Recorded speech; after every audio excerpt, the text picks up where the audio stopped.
మేఘాల్లో సన్నాయి రాగం మోగింది, మేళాలు తాళాలు వినరండి.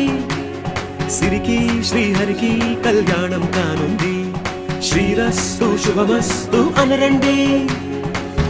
అచ్చతలు గంటో పెళ్లికి అర్థం చెప్పారంటూ, మెచ్చదగు ముచ్చట ఇది అని సాక్ష్యం చెబుతామంటూ, జనులంతా జై కొట్టేలా జరిపిస్తామండి. అందాల కుందనపు బొమ్మవని